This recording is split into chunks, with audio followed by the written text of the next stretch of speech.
आप अगर हमारे चैनल से नए जुड़े हो तो हमारे चैनल को सब्सक्राइब ज़रूर करिएगा। शाह आलम के चाचा थे जो कब्रिस्तान में रखवाली का काम करते थे। वह कब्रिस्तान में रखवाली करने के साथ साथ वहाँ पर कब्र भी खोदा करते थे। एक दिन शाह आलम के चाचा ने रात के समय शाह आलम के घर का दरवाज़ा खटखटाया। शाह आलम ने दरवाज़ा खोला तो देखा उनके चाचा बहुत डरे हुए थे और काँप रहे थे। शाह आलम ने जब डरने का कारण पूछा तो उन्होंने सारी बात सुबह बताने की बात कही और कंबल लेकर सो गए। सुबह होने पर उन्होंने बताया कि पिछली शाम को जब वह कब्रिस्तान में एक कब्र खोद रहे थे तो पास की कब्र के ज़मीन के नीचे से बड़ी ही अजीब आवाज़ आने लगी, जैसे कोई कुछ खा रहा हो। और कुछ समय बाद उस जगह की मिट्टी अपने आप ही ज़मीन में धंसने लगी। यह देखकर वह बहुत डर गए और पीछे हट गए। तभी उस ज़मीन में से एक अजीब सा शैतान निकला जो देखने में बहुत भयानक और इंसान के आकार से बहुत बड़ा था, जिसके बड़े बड़े दांत थे जिनमें खून लगा हुआ था। उस कब्र में उन्होंने कुछ समय पहले जो इंसान दफन किया था अब उसकी केवल हड्डियां ही बाकी थी। यह देखकर चाचा को समझते देर नहीं लगी कि वह शैतान कब्र में से इंसान की लाश को खाता था। जब शैतान ने चाचा को देखा तो वह चाचा के पीछे भागा। चाचा बड़ी तेज भागकर कब्रिस्तान के पास की मस्जिद में चले गए। कुछ देर बाद जब मस्जिद में मौलवी आए तो उन्होंने चाचा के ऊपर मंत्र फूंककर एक ताबीज़ दिया। मस्जिद से निकलकर सीधे वह शाह आलम के घर आए थे। इस घटना के बाद चाचा डरे रहने लगे और अब वह कब्रिस्तान की रखवाली करने वाले कमरे में कभी भी अकेले नहीं सोते थे। अब उनके साथ एक दो मौलवी भी साथ सोते थे। एक रात को जब चाचा सो रहे थे तो फावड़े की आवाज़ आने लगी, जैसे कोई फावड़े से मिट्टी खोद रहा हो।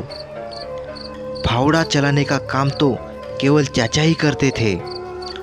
तो उन्होंने कमरे की खिड़की से बाहर कब्रिस्तान की तरफ देखा। वहां पर उन्हें फावड़ा अपने आप चलता दिखाई दिया और कोई भी वहां नहीं था। यह देखकर चाचा बहुत हैरान हो गए और जोर जोर से चिल्लाए। तब तक कमरे में से सोए हुए दो मौलवी भी जग चुके थे।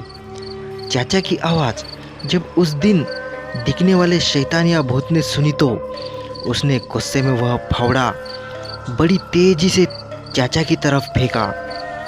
वह फावड़ा खिड़की को तोड़ता हुआ कमरे में घुस गया। इससे सब बहुत डर गए। अब वह शैतान कमरे के दरवाजे पर ही आ गया और बड़ी जोर जोर से मारने लगा। कमरे में मौजूद एक मौलवी दरवाजे और खिड़की पर आ गए और कुछ कुछ मंत्र फूंकने लगे, लेकिन वह शैतान रात भर कमरे के बाहर ही रहा और दरवाजे पर वार करता रहा। जैसे ही सुबह हुई वह शैतान चला गया। यह सब बात उन्होंने मस्जिद के सबसे बड़े मौलवी को बताई। उस बड़े मौलवी ने कहा कि मुझे इसका इलाज पता है, आज रात मैं तुम्हारे साथ सोऊंगा। अगली रात को जब सब डरे हुए सो रहे थे तभी आधी रात को फिर फावड़ा चलाने की आवाज़ आने लगी। अब की बार बड़े मौलवी ने कहा, मुझे इसको देखने दो। वह दरवाज़ा खोलकर मंत्र पढ़ते हुए फावड़े की तरफ चले गए। मौलवी ने उस फावड़े को बड़ी तेजी से हवा में घुमा दिया, जिससे बहुत ही दर्दनाक आवाज़ आई, जैसे फावड़े से किसी के सीने में वार किया हो। मौलवी ने इसके बाद इशारे से सबको वहां आने को कहा। उन्होंने चाचा को एक बड़ा खड्डा खोदने को कहा। उन्होंने बताया कि वह शैतान जो दिखाई नहीं दे रहा था वह अब मर चुका है और फावड़ा उसके सीने में लगा है। इसके बाद उस शैतान को बड़े मौलवी के कहे अनुसार फावड़े के साथ ही दफना दिया। इस घटना के बाद यह बात चारों तरफ आग की तरह फैल गई और उस कब्रिस्तान को बंद कर दिया गया। आपको ये कहानी कैसी लगी हमें कमेंट करके ज़रूर बताएं और आपके अपने SK the horror story channel को सब्सक्राइब ज़रूर करिएगा।